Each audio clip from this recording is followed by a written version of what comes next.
So as I mentioned, this year I'm going to bring you some awesome videos, and one of the ways I'm doing that is I'm working with Destination Triumph. This is the Solent store just up the road from where I live, and basically, yeah, I'm going to be taking out, reviewing lots of Triumphs. But the wonderful thing is I'm actually getting them for a few days. I'm going to have this one for 5 days. This is the new RS Street Triple, and I'm actually kind of excited about this because I've wanted to ride one of it. We'll get onto that when we're on the road. But yeah, I just want to say, Destination Triumph, thank you for working with me. It's absolutely amazing. You've got a lot of fun toys around here that I want to play with. The RS is coming first. I don't know what bike 2 will be, but it's between the Tiger 900 and the Rocket. I kind of want to ride that Rocket. But anyway, this is kind of, well, it's the first ride of the new RS. You may have also noticed the weather is amazing. I mean, like, truly amazing. I am very, very lucky to do what I do. Huge thanks to my patron supporters who are allowing me to do this year. If you haven't watched the video talking about what I'm doing this year, basically I'm not doing the metalworks. For those who know what that is.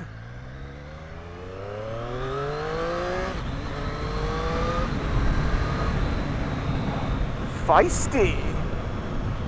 So this is my first ride. This is not my review. This is literally me just picking the bike up and, well, instantly it's pokey.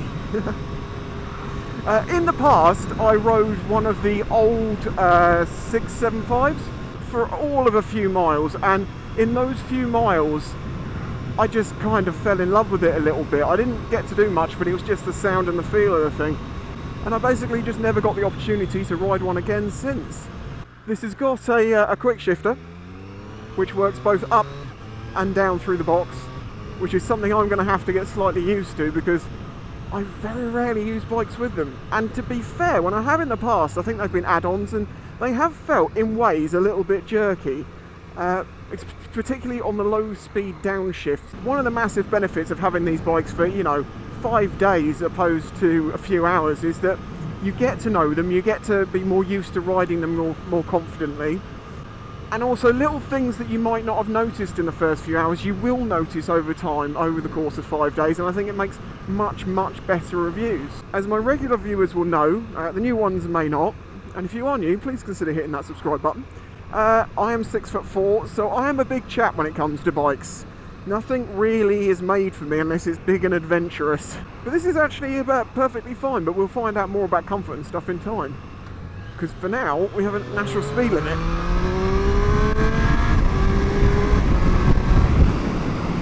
Oh, it's so smooth!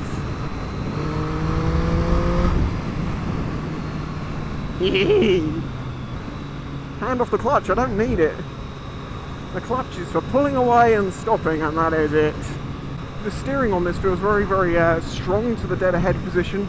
Gives it a good sporty feel, so the inputs you have to give are quite positive, but they're very, very smooth feeling.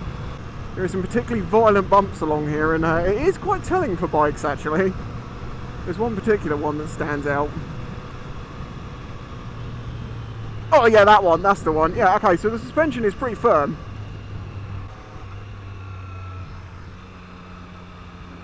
Oh, come on.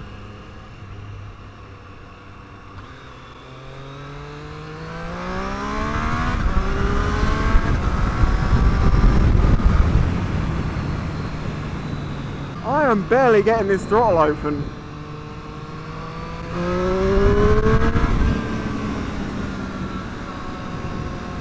I look forward to the slip road, that's all I'm saying.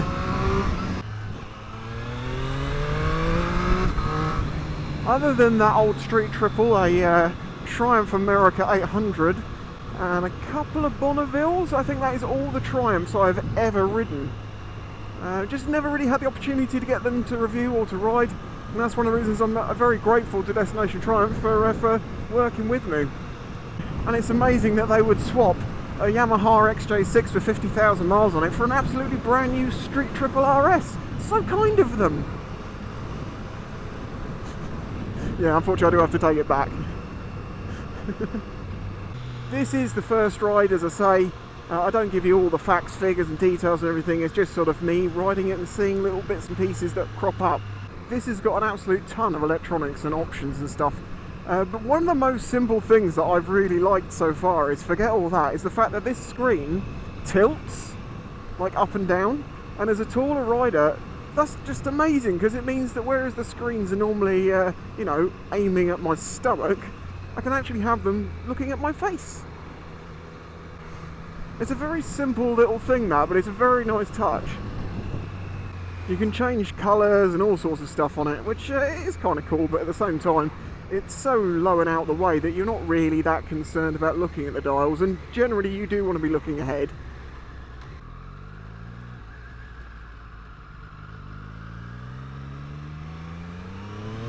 Very smooth right down the bottom end. Why did I just let the throttle off? Don't need to do that, just click up. Yeah, the bottom end is very, very smooth. There's no, like, you don't feel any hesitation there. It just goes. It just goes.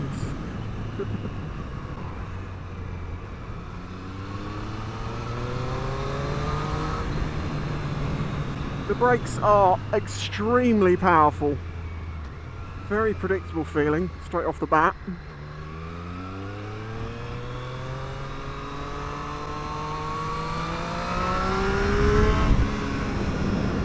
Oh, it leans lovely.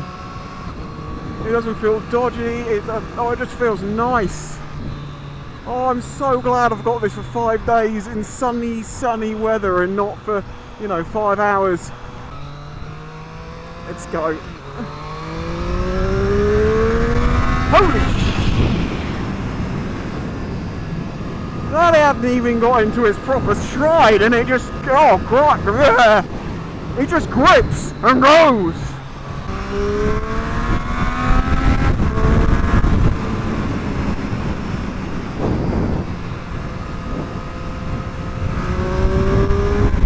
Oh, that's just kind of addictive amounts of power. This feels like it could be proper Larry Hooligan-y if you wanted it to be. I think it is a very nice looking bike. I really like the tail. I love the shape of the tank. Now, Triumph's headlight arrangement has always been something that I've been a kind of a bit with. Like, I think this is much better than some of the older models. It's still something you kind of have to get used to. Like, for me, from this angle, nice from nearly every angle, but when you can actually see sort of the neck, as it were, it's just something you have to kind of get used to, because I kind of just expect the light to be there and your dash, you know, to be up here. But there is a nice thing about having the dash that low down, that it's all out the way. The build quality is, well, it just looks lovely. Everything looks good. You know, there's no cheaper part, it seems. I mean, even like the pegs, they've got little emblems in them and stuff. They feel very nice. I'm going to do a little bit of grease, but yeah, every little bit that could have been a bit cheaper, they probably could have done it a bit cheaper, isn't. Which is nice to see, but it's probably reflected in the price. Okay, well, let's forget all the speed and everything. Let's just see what this is like, you know, manoeuvrability-wise. Okay, I've just got to get used to the way it feels. Okay, so, yep. Okay, so it's actually, you can use a little bit more clutch than I would imagine. The clutch is very, very smooth feeling, as is the throttle, of course. But I mean, this is full lock. Oh, put my foot down. Fail!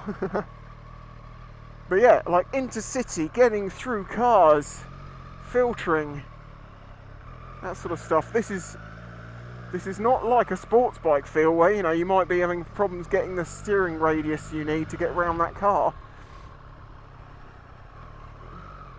Okay, well, this is all very, very promising. Very, very promising indeed. This is the problem. I had to pick the bike up later in the day, and I'm about to hit rush hour, which means the roads are going to fill up and I'm not going to get to have so much fun. They also have an Audi about 8 feet behind me, which is of course where all Audis live.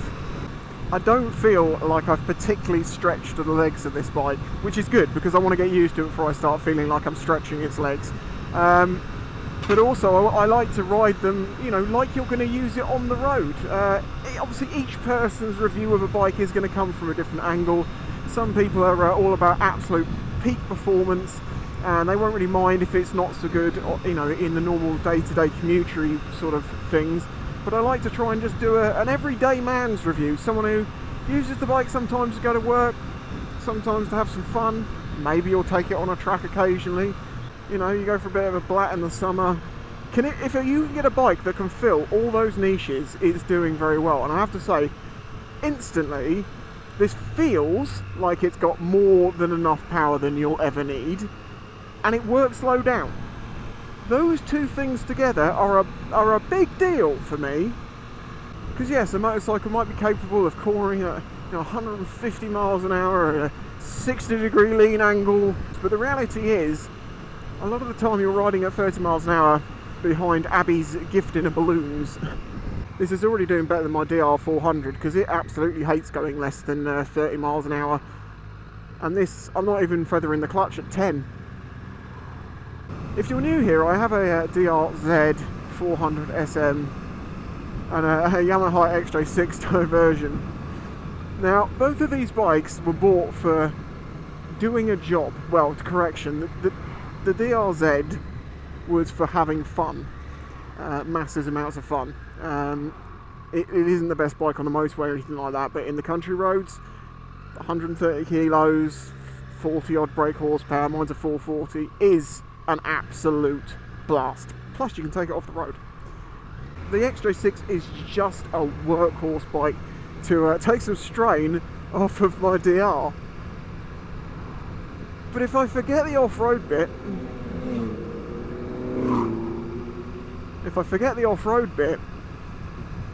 this has got everything that, like, okay, yeah, it's not quite as light as a supermoto, it's not got the same soft suspension so you can just fly over stuff and not care what you're riding over. That is one of the nice things about supermoto. But what I'm saying is, of all of the bikes that could be a contender as being, I could have one bike, the Street Triple could be it. Now with that is that I am a big guy and this isn't the biggest bike in the world, so realistically, would it be better for me to have an adventure bike like the Tiger? We'll find out as I get to reviewing that. Over here, off-roading the RS.